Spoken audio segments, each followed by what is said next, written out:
ഇനി പറഞ്ഞോ, ഇനി വേണോ? അങ്ങനെയാണെങ്കിൽ ഒരു ചോദ്യം ചോദിക്കട്ടെ, ഒരൊറ്റ ചോദ്യം. ജീവിതം മാറുന്നോ?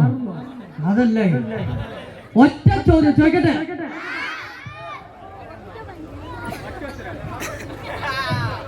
എനിക്ക് കിട്ടിയ എത്ര അടിപ്പെട്ട ആൾക്കാർ വീട്ടിലത്തെ കുട്ടിയൊക്കെ കിട്ടിയിട്ടൊന്ന് കയ്യൊന്ന് വെച്ചാൽ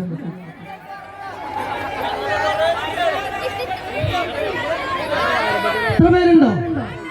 ഓരോടൊരു കാര്യം പറയണം, ഇങ്ങനെ അടിച്ചല്ലേ. കാരണം എന്തായാലും കൊണ്ട് മതിയായോണ്ട് ഞാൻ പറയണം, കുട്ടികളെ നല്ല പോലത്തെ പഠിപ്പിക്കുക അല്ലേ? അങ്ങനെയല്ല വേണ്ടേ? നമ്മളൊക്കെ വളർന്നു വരുന്ന തലമുറകളാണ്. ഞാന് ഒരു പെയിന്റ് പണിക്ക് പോയല്ലോ, കേൾക്കണ്ടോ? എല്ലാരും കേൾക്കണ്ടോ?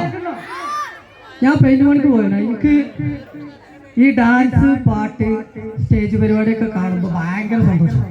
കാരണം എന്താ വെച്ച് കഴിഞ്ഞാൽ അതിമക്കൊന്ന് സ്റ്റേജിമൊക്കെ എത്തിയാൽ ഒന്ന് കളിച്ചു നോക്കാം എങ്ങനെ ഉണ്ട്, എങ്ങനെ ഇക്കാരുണ്ടാവുക.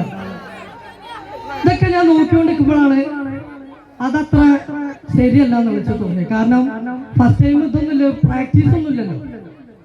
അങ്ങനെ ഈ കണ്ണാടി ഇല്ലേ, അതിന്റെ മുന്നിൽ എന്നാണ്ട് എന്റെ മുഖത്തിന്റെ ഷേപ്പൊക്കെ ഒന്ന് നോക്കി എങ്ങനെയൊക്കെയാണ്. ചിരിച്ച രസമുണ്ടോ, വായ പൊളിച്ച രസമുണ്ടോ, സങ്കടം വരുമ്പോ രസമുണ്ടോ? അപ്പൊ ഈ അഭിനയൊക്കെ അങ്ങനെ നോക്കി പഠിച്ചതാണ്. അതിൽ കാര്യമില്ല, അതില് കാര്യം ഉണ്ടായി. അതാ ഈ പറയണേ, അതില് കാര്യം ഉണ്ടായി. ഇന്നിപ്പോ കുമ്പങ്ങാട് പോയപ്പോ കുഞ്ഞാപ്പോയിട്ട് ഞങ്ങളെല്ലാരും ഏറ്റെടുത്തില്ലേ? അതാ ഒരു ഒറ്റ പ്രാക്ടീസ് കാരണം. അത് ദൈവം തമ്പുരാൻ അറിഞ്ഞിട്ടൊരു കാര്യം അല്ലേ?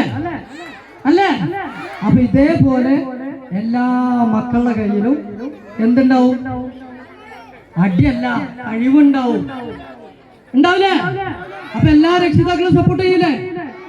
വളർന്നു വരുന്ന തലമുറയെ സപ്പോർട്ട് ചെയ്യൂലേ? അതാണ് വേണ്ടത്. ഇനി എന്താ വേണ്ടത്? പാട്ടോ പാടണോ? ഡാൻസ് കളിക്കാം.